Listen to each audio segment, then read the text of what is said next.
రాష్ట్రంలో కాంగ్రెస్ పార్టీ అధికారంలోకి వచ్చి సంవత్సరం గడిచినప్పటికీ ఏ ఒక్క హామీని అమలు చేయలేదని ఆరోపిస్తూ బీఆర్ఎస్ నాయకులు రాష్ట్ర వ్యాప్తంగా గాంధీ విగ్రహానికి వినతి పత్రాలు అందజేశారు. బీఆర్ఎస్ వర్కింగ్ ప్రెసిడెంట్ కేటీఆర్ పిలుపు మేరకు కాంగ్రెస్ ఇచ్చిన 420 హామీలు పూర్తి చేయనందుకు నిరసనగా గాంధీ విగ్రహానికి వినతి పత్రం అందించారు. అలవి కాని హామీలతో కాంగ్రెస్ అధికారం చేపట్టింది. తీరా గెలిచాక ఇచ్చిన హామీలను తుంగలో తొక్కిందని విమర్శించారు. తులం బంగారం, 4,000 పెన్షన్, రైతు భరోసా, 15,000 రూపాయలు ఇలా అనేక హామీలను విస్మరించిందని మండిపడ్డారు. 6 గ్యారెంటీలు అమలు చేయకుండా ప్రశ్నించే గొంతుకులపై ఉక్కుపాదం మోపుతున్నారని ఆగ్రహం వ్యక్తం చేశారు.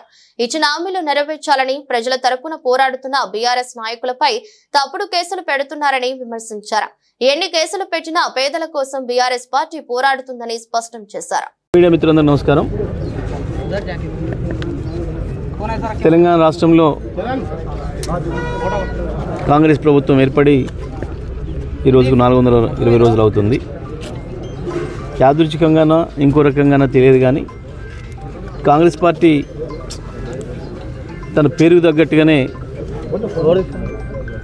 420 అనే మాటకు తగ్గట్టుగా 420 హామీలను ఇచ్చి తెలంగాణ రాష్ట్ర ప్రజలకి అధికారంలోకి వచ్చింది.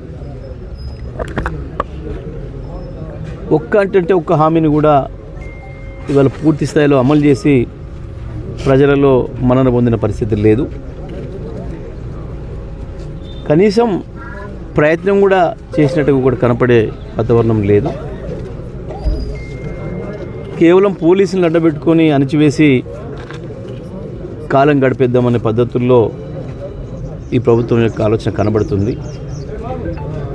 ఇవాళ దానికి నిరసనగా తెలంగాణ ప్రజలందరి తరఫున ఏ వర్గాల ప్రజలైతే కాంగ్రెస్ చేతుల్లో మోసపోయినరో, ప్రత్యేకించి కేసీఆర్ గారి హయాంలో బీఆర్ఎస్ పార్టీ టీఆర్ఎస్ పార్టీ కాలంలో ఏ వర్గాలైతే లబ్ధి పొందినాయో, ఎవరి జీవితాల్లో వెలుగులు నిండినాయో, ప్రధానంగా వ్యవసాయ రంగం ఏదైతే ఉందో భారతదేశానికి ఒక ఆదర్శంగా ఎట్లా నిలబడిందో, ఆ రైతాంగం 2014 ముందు వరకు ఉన్న పరిస్థితి నుంచి బయటపడి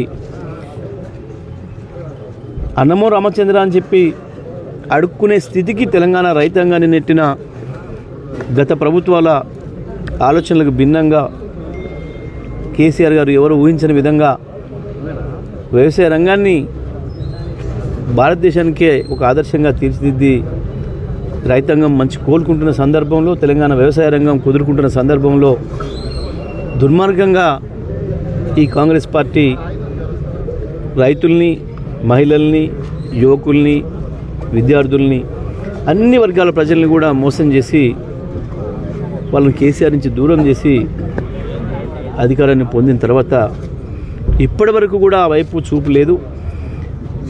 కేవలం రాష్ట్ర కాంగ్రెసే కాదు, గాంధీల పేరు పెట్టుకున్న రాహుల్ గాంధీ, సోనియా గాంధీ, ప్రియాంక గాంధీతో సహా ప్రతి ఒక్కరు వచ్చి తెలంగాణ ప్రజలకి మోసపూరితమైన హామీలు ఇచ్చి అధికారం తీసుకొని ఇప్పుడు పత్తా లేకుండా పోయినరు.